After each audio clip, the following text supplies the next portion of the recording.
Welcome back to Schoolhouse Cracked. With me, as always, is Mr. Brett Derickson, lifelong educator, recipient of a wonderful 3-day weekend with his wife, and starting off a new school year on a very strong note. However, looking at some data that we're going to get into here in a minute. Yeah, and as always, my good friend Marcus, Dr. Marcus Motor Chandler, professor at a esteemed post-secondary institution, and somebody who's helped raise me up in administration. But more importantly, just like we were talking about upstairs, my accountability partner and the person who always challenges my thinking, Dr. Motor Chandler. Thank you, man. Yeah. Or as we say, accountability buddy. Actually, Brett, one of the things that we've been hearing from our listeners and our viewers over our last couple of episodes is kind of like how we got to know each other. And so you said bringing me up in the world of administration.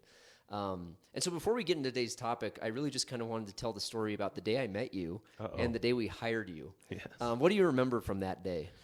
Well, I remember several things. One is I do remember that the principal who hired me had mustard on his tie. Yeah. That was always interesting. And also I remember, so for those of you guys that don't remember, my wife and Dr. Motor Chandler did a job share together years ago. So I've been hearing about Dr. Motor Chandler forever and ever, and I remember how nicely you dressed. Yeah. And I remember exactly what you said to me about how I was dressed. And I think the room of interviewers thought you were coming on to me, actually. Yeah, absolutely. And I might have been. I don't know, man. So anyway, I'd been hearing from Brett's wife, who I worked with, I think probably 8 or 9 years even prior to meeting you. And Brett walks in, very gregarious, very fun. And I noticed we had just finished lunch, so Brett was our third candidate. I was an administrator at the time, and myself, another administrator, the principal, and we had all noticed in the room our principal's mustard stain on his shirt, which I wish I could say was out of the ordinary for him, but it's not. You could always tell what he had for lunch. And Brett walks in, and his eyes lock on to the mustard stain, and we all knew he was looking directly at it. Our boss at the time had no idea he had mustard on his shirt, which made it even funnier. Yeah, anyway, yeah. I can still picture it. But that was Brett's in introduction to the world of administration and being very polite, pleasant, and respectful in some very odd situations. Yeah. But Brett, something we'd been talking about, it is September, right? It's early September right now. This is the time of the year in public education where educators are getting kind of the autopsy report of last spring's state assessment data. Yeah. So for folks around the country, most states have a test that your kids get, or we give our students in the spring, or a series of tests. And then most folks start to get those results right now. Right now, yeah. Yeah, that it's been interesting because we've been on a hiatus from school accountability. We knew this was coming. There are some things about testing. It'll be pretty clear to our audience that you and I are skeptics in regard to standardized tests, and it goes from wondering why this exists, wondering why it takes so much time.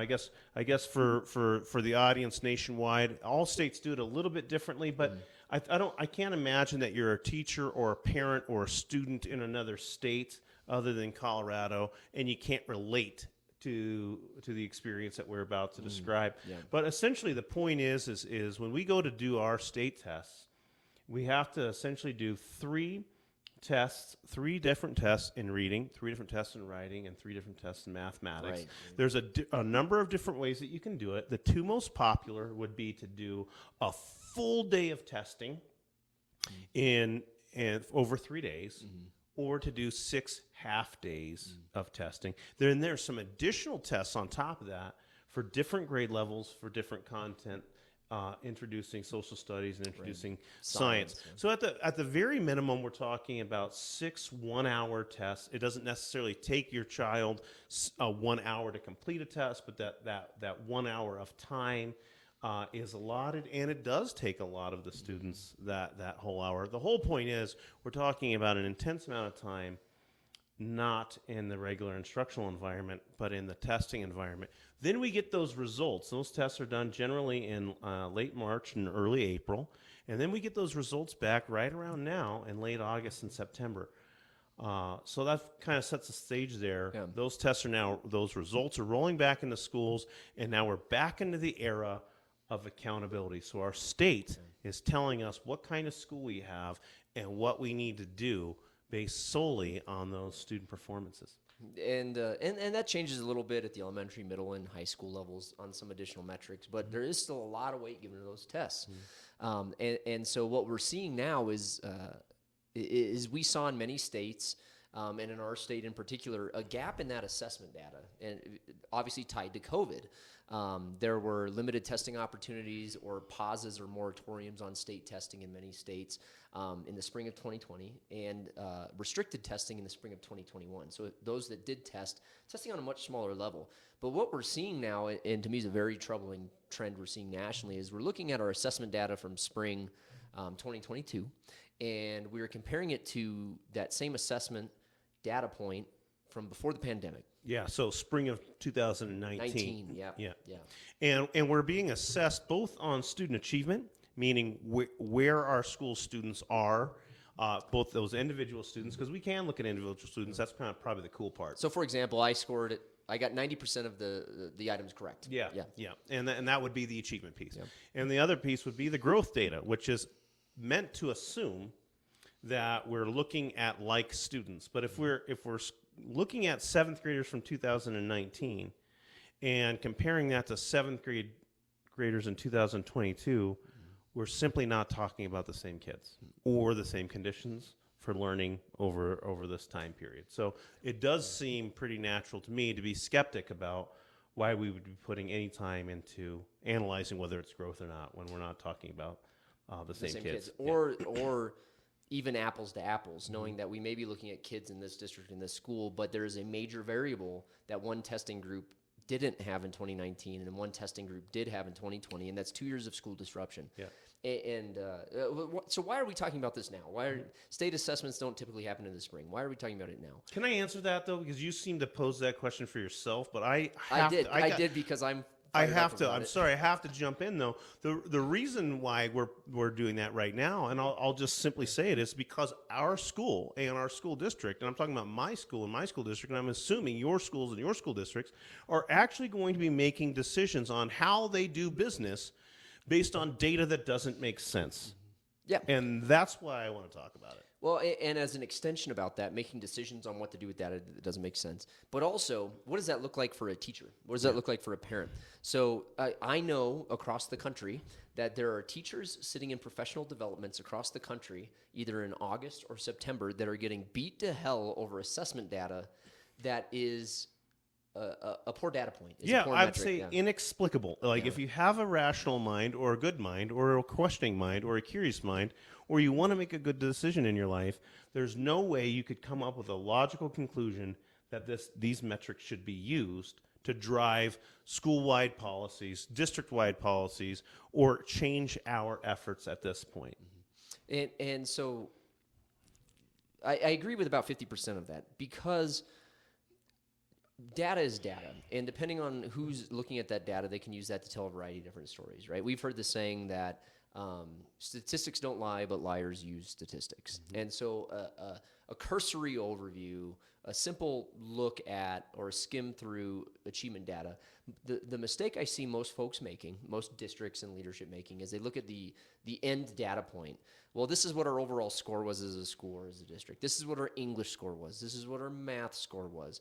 And as somebody, and I can speak, in my opinion, authoritatively on this, in working in 3 different schools in leadership positions, knowing that I was actually the only person who went and dug deep into the items within that assessment. And so, case in point, we were saying our students in reading were performing at X level, and we were jumping to these decisions. But when you actually looked at the reading data, when you looked at the items, the individual questions on the test, when your highest performing students are getting a question wrong and your lowest performing students are getting that question right, that needs to have a larger discussion. Yeah, you got to wonder about the viability of the question. Yeah, and so in research we look at is the assessment, is the test valid? Mm-hmm. Is it reliable? Mm-hmm. So is it testing what we want to test? And when we test people on that test, do we consistently get the same results? Yeah. And the answer, if you look at that at a deeper level, is not always yes. Yeah, except and this hands over to where I had to feel like I had to interrupt, and I apologize. Yeah, you're for good. that. But the whole point, though, is that the exception is when something is either deemed to not be fully reliable or not valid, you shouldn't make school-wide decisions about it or any organization-wide decisions about it. Like I think that's the frustration for me, and I'll just say it to the audience, is I'm working in a school district, and I know that this is happening all over the place, where we call it the knee-jerk reaction. I wouldn't be so insulting to my school district or to my schools to say we're knee-jerking, but I would say that we're being presumptuous. I would say that we're traveling down the wrong path. yeah, perhaps, and we're maybe not being patient. We know that that there's something intuitively wrong. It's time to get out that big conference table and put out all of the papers and start putting things up on the board and using the red yarn to draw correlations. The point is that we shouldn't be jumping towards, hey, last week we were pretty excited about what we were doing in this school. Now all of a sudden we're in crisis mode because something we don't understand came out, and we need to react to something that we don't understand. Whereas maybe it is all worthwhile, but we still need to ingest it, digest it, and let the systems take place before we go ahead and make whole school changes. Yeah, absolutely, especially because most schools around the country have already gotten underway by the time that data is released publicly and to the staff. Yeah. And so decisions have been made for a school year on priorities and instructional protocols back in July, implemented in August, and in practice in September. And then all of a sudden we get this data in September, and then we do a 180 from what we knew to be evidence-based best practices. Yeah, and the point is not just, hey, we're disappointed because we did work in July and we don't want to change. That's not. I'm much more adaptable than that, much more progressive than that. At this point in time, what I'm saying is, in July, we were wise. We cared about our kids. We were thoughtful about our practices, and the things that we put forth to work on still need to be worked on. In the meantime, let's stay the course a little bit before we bring out a whole nother map of the territory and start steering the ship. The point is that we knew from point A to point B. Let's keep working on it. And folks, I guess what this means is you might be like, oh, hey, here's a couple of nerds talking about data and schools. But no, what we're talking about is whether or not your kids are going to enjoy school or not. Because in July, what we mapped out was engagement and relevance. What we mapped out, and relationship building. Yes. And what we mapped out was making sure every kid was visible, felt important, felt engaged, set goals, had a chance to show what they were interested in their learning. And right now what we're talking about is test-taking skills, test prep skills, building endurance. So all of the things that kill learning but might improve our test scores, and we threw out everything that we knew about, hey, what an opportunity coming out of COVID to really get excited about what school is supposed to be about. Curiosity, and enjoyment and joy, collaboration, things that we know that are important. Like why would the whole country think that they would like to work for Google if they hadn't heard it was a whole bunch of fun? Yeah, absolutely.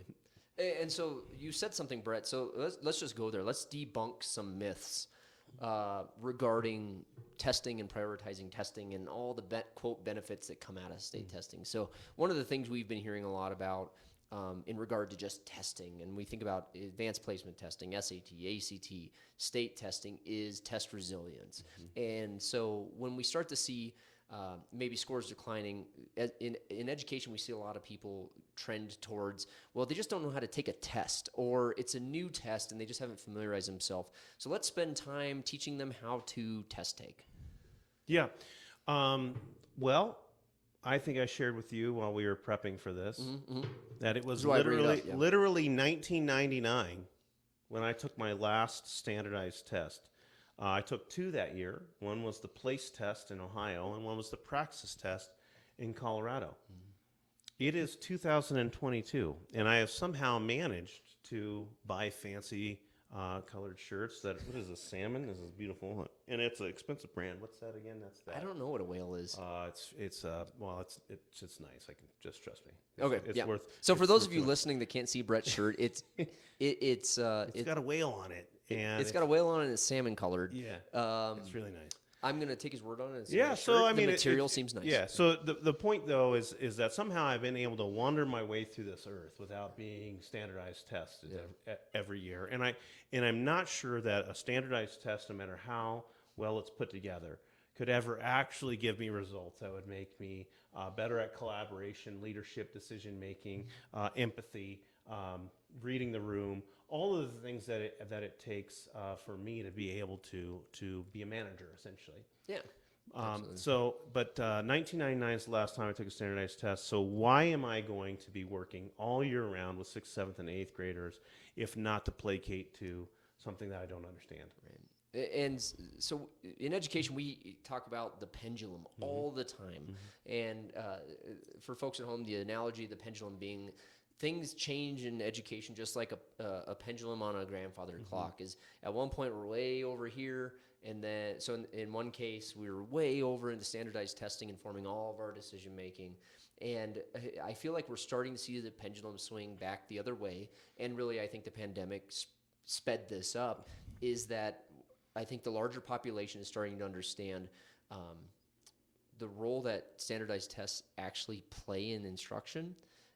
And actually who looks at that or who doesn't, and just the overall value. And one of the things that's also kind of come out of the pandemic, I think, in some states is the voter is starting to understand how much money states spend on standardized testing.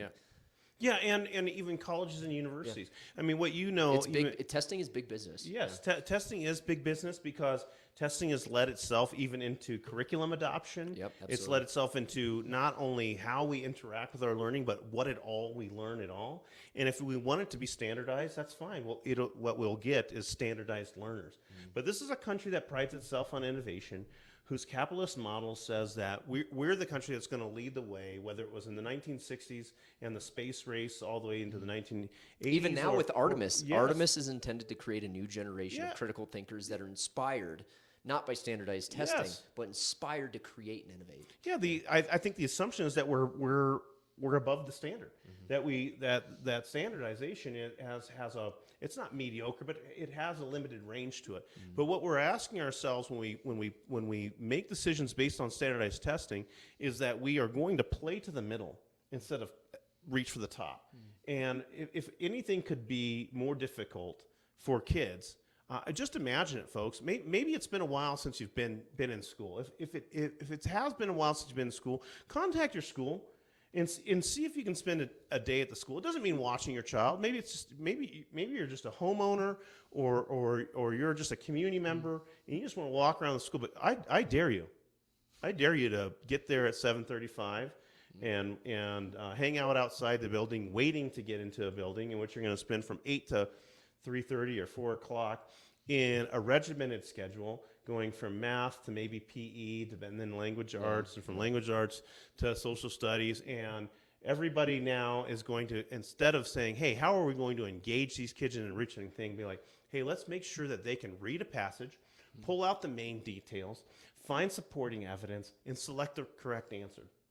That's 8 hours of pain, people. I got to be honest with you. Well, and so this is a bit of self-disclosure, Brett, in regard to that. Like between a bachelor's, 2 masters, and a doctorate, a skill that I have not developed is all the ways in which I spent my English experience in high school. Yep. And that's around looking at fiction, analyzing fiction, identifying theme, and every English teacher we know is like, what's the author trying to say here? Yeah. And ultimately the analysis is larger than the actual line the author wrote. However, my strength lies in analyzing research, nonfiction, and so when we standardize things, are we actually like reducing a student's ability in another area? Yeah. And so that's going to play into an upcoming episode, folks, on what folks have deemed as student apathy, and really, are we just assessing skills or not assessing skills in a meaningful way? But I do want to bring up, and I didn't tell you I was thinking of doing this, but you gave me an idea. Okay. When we talk about reliability and validity of tests, are they measuring what we want to, and how much time are we spending on an assessment, and what is its value to the school and instruction? There's a story you told me about one of the very first times you were giving a standardized state assessment and how you invalidated the assessment as the teacher. Yes. Yeah, that's a good one. This is terrible. Here, if you want to know what it's really like to be a teacher, here's one for you. So the state testing was right before spring break. And on spring break, I had arranged with another teacher to take a bunch of kids to Europe. And I love kids, and I want kids to have rich experiences. But more than anything, I wanted to go to Europe for free. And this was my way of doing it at 26 years old or 27, whatever it was. But the point is we'd been asked under no uncertain terms to make sure we were not sick and that we were attending testing because it was important for our kids to have their teachers there. Mm-hmm. And it was important for teachers, but not substitute teachers, to be there to do the test. Well, here's what happened. Over the weekend before spring break, I got the flu, like full-on flu. And I felt terrible. And my wife says, you cannot go to school. You're going to get people sick. And I said, if I go to school, I'm not going to be able to take the days off that I might need. I'm going to school. We're just doing state testing. Yeah. Yep. What ends up happening is I feel so terrible that I have a bathroom emergency.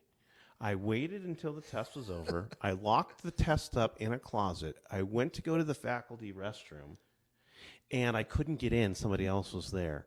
So I went into the student restroom, and I was so sick that I peed my pants. Completely. I didn't even this story never gets old. I didn't even get unzipped.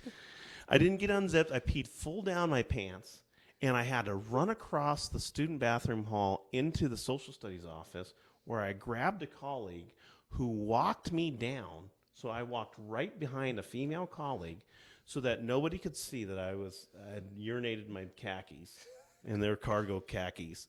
And she walked me all the way to my desk. I sit down and proceed to give the wrong test to kids.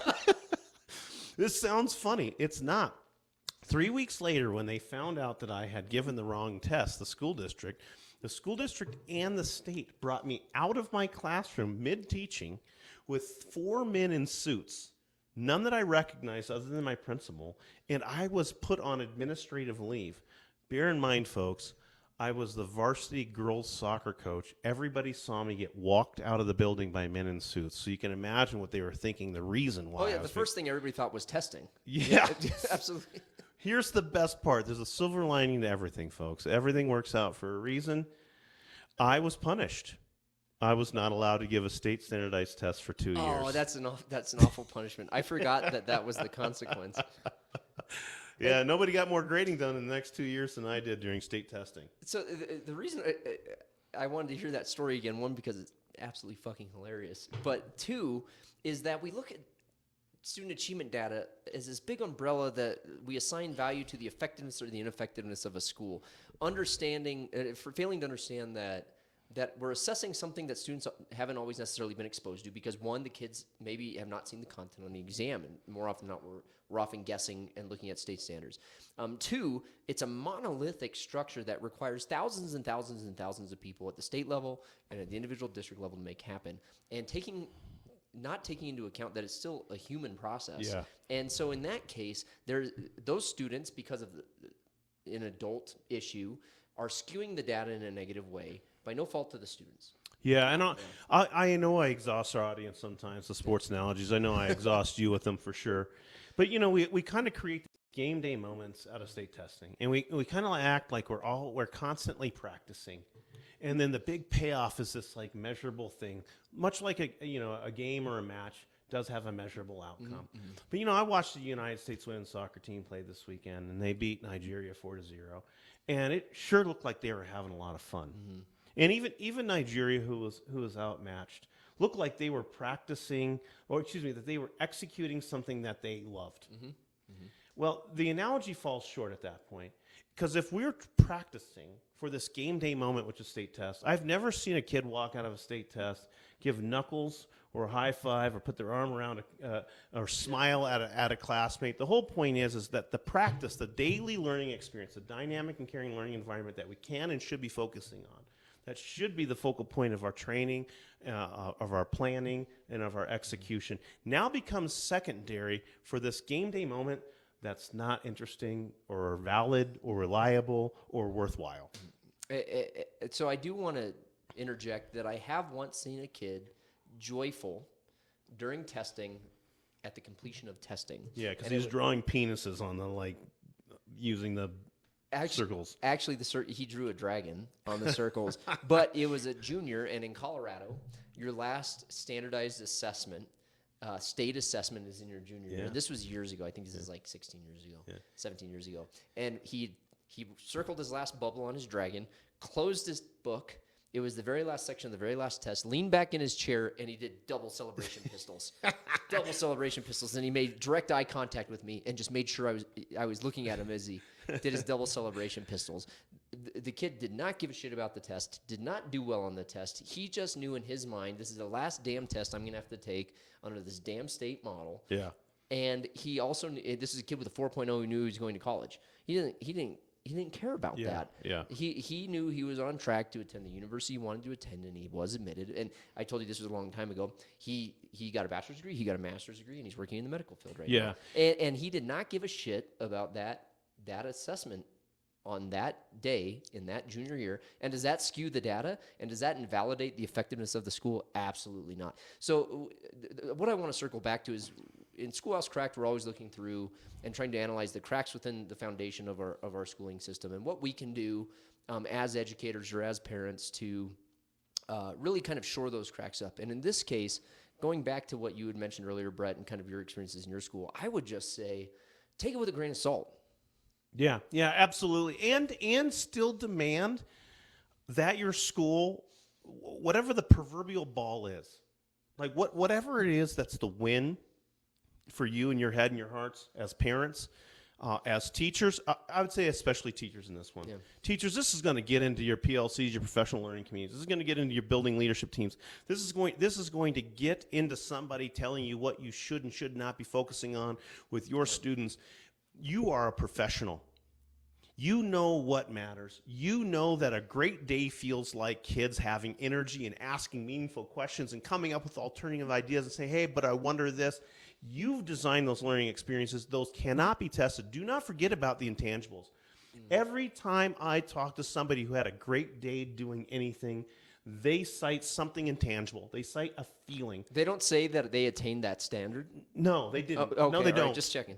They really don't. And I'm demanding out of teachers and out of families, out of students, that the daily learning experience takes precedence over this kind of thing that we do. And your kids will do fine on those tests, or good enough, or whatever it is, if they enjoy and engage in learning on a daily basis. I believe in reading, writing, arithmetic, science, and social studies, and electives. I believe in everything that we could possibly learn. I don't think every kid needs to be an expert in everything, but I do think that teachers should be trying to ignite that fire in kids when they learn, and designing learning experiences that matter.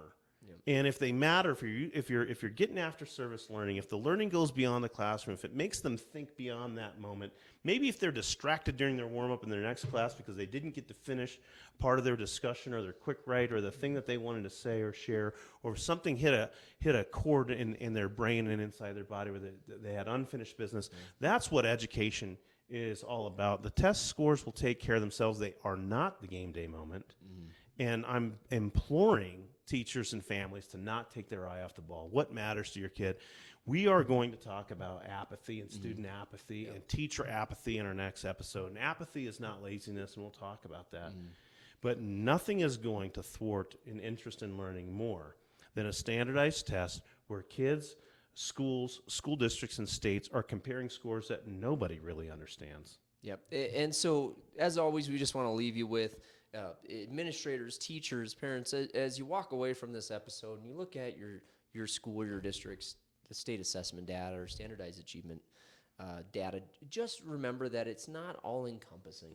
Every school is doing great things in one fashion or another, and doing an autopsy and identifying one symptom of a greater issue or a greater problem is not going to help you address that problem. So as your administrators, as you're looking at that data, don't jump to conclusions and pivot away from those good things that you had planned in July, August, and September. Central administrators know that educators are still trying to connect with kids in meaningful ways and get them excited about their learning. And parents, that is not the end-all, be-all of the success of a school. We know that schools are doing far more for students beyond how they're doing on a single assessment. Is there meaningful data to help us inform our instructional decision-making in those tests? Absolutely. But should it dictate everything we do in a school? Absolutely not. So again, take it with a grain of salt and keep inspiring young learners. Yeah, and I'll just say this. When you sit down at your kitchen table or when you go home to your spouse to talk about what it feels like to have low test scores or when your administration decides you're going to work on test-taking skills or focus on this kind of test-based initiative, let me just ask you this. Does it all make sense to you? And if it doesn't, then go with what you know. And ask why. Yeah, ask why. I mean, I'll bring it back to my own children. My son got like a terrible. He plays football, and they do this really strong data analysis.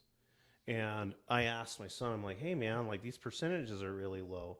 What do you have to say about that? It didn't look to me like this player on this spreadsheet played so much better than you. Yeah. And he could explain it. Mm-hmm. He says, well, Dad, he's a tackle, I'm a guard. And he's like, this is what was happening, and blah, blah, blah. But the whole point is it didn't matter to me that I don't understand football at that level, particularly on the offense and defensive line. It mattered to me that he did. Mm-hmm. When that same child got his PSAT back, and his score was pretty good, but not as high as I guess we would have wanted. I said, well, what do you think went wrong? Mm-hmm. He couldn't explain the test. Mm-hmm. The whole point is like if he doesn't understand it, what am I going to have him work on? Am I just going to say, hey, buddy, do better? Work on test taking skills. Yeah. Learn how to test better. No. Don't make an organizational change. Don't set your head and your heart on something unless you at least know why you're doing it. Yeah, absolutely. So tune into our next episode, folks. We're going to be looking at student apathy and teacher apathy and kind of the misnomers that go into identifying apathy in general. Yeah. So with me, as always, Mr. Brett Derickson, parent of 3 wonderful kids, advocate for public education and really critically looking at the way in which we spend our times testing and the times in which we take away from our instructional moments to inspire young learners. Yeah, folks, and here with me is Dr. Marcus Motor-Chandler, and it's not intangible. He has PhD, a principal, assistant principal, professorship. Actually speak to the fact that when we're doing an item analysis and we're talking about being reliable or valid, that there's something to say there. And when you get into the details of the things that we're doing, you got to have somebody in the room who can speak to what's going on. So I appreciate that out of you, Dr. Motor-Chandler. Thanks for tuning in. We'll see you in our next episode.